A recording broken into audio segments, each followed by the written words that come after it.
Une Afrique forte et unie, c'était son rêve. Docteur en théologie, agrégé de philosophie, Kwame Nkrumah se fait un nom en 1949. Il fonde le parti de la Convention et appelle à la désobéissance civile. Les autorités coloniales britanniques le jettent en prison. Le début, paradoxalement, de son ascension politique, car sa formation remporte les élections de 1951. Sa libération prend alors des airs de triomphe populaire dans les rues d'Accra. En moins d'une semaine, Kwame Nkrumah troque son uniforme de bagnard contre un costume de Premier ministre d'un gouvernement autonome. 5 ans plus tard, nouvelles élections générales. Il assoit son pouvoir, remporte 3/4 des sièges et force Londres à concéder l'indépendance du pays en 1957. Fini la Côte de l'Or, place désormais au Ghana. Image ici de la reine Elisabeth à Accra en 1961. Mais les relations avec la couronne se dégradent vite. Devenu président, le Rédempteur, comme il est appelé, se tourne alors vers l'Est. L'Union soviétique, la Chine aussi. Londres s'inquiète, mais Kwame Nkrumah n'en a cure. Il est prêt à accueillir n'importe quel mouvement subversif. Pour la Grande-Bretagne, il devient vite un adversaire en puissance.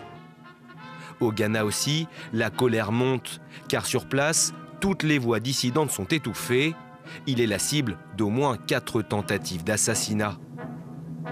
Couronnement de son action et sûrement de sa carrière, en octobre 1965.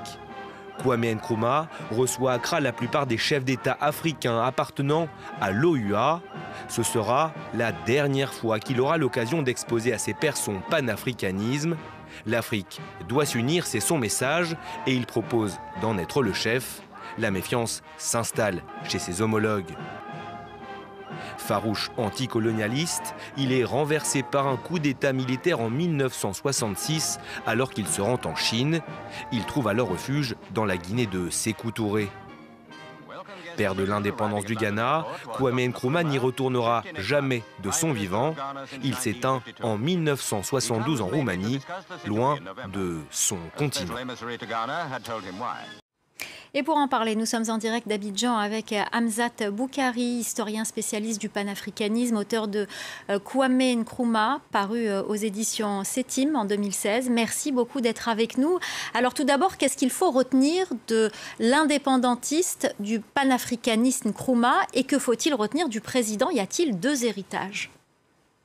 Oui, bonsoir. Je dirais qu'il y a effectivement 2 héritages. Celui du père fondateur du Ghana, donc il a amené le Ghana à l'indépendance, le premier pays d'Afrique subsaharienne à l'indépendance, donc une indépendance nationale, avec derrière un projet continental, donc panafricaniste, qui visait à construire ce qu'il appelait les États-Unis d'Afrique. Et donc à utiliser l'indépendance du Ghana pour libérer le reste du continent africain et s'assurer que les États africains naissent dans un ensemble supranational qui aurait permis à chacune des souverainetés africaines d'être plus forte. Donc il y a effectivement un héritage, c'est le père fondateur du Ghana, donc c'est quelqu'un qui est lié à l'histoire de ce pays, mais le combat qu'il a mené dépasse très largement les frontières du Ghana, et c'est en ça qu'il est un peu vraiment la figure de référence du panafricanisme. Donc il y a une cohérence entre le projet national et le projet continental qui fait vraiment la particularité, la cohérence de Nkrumah.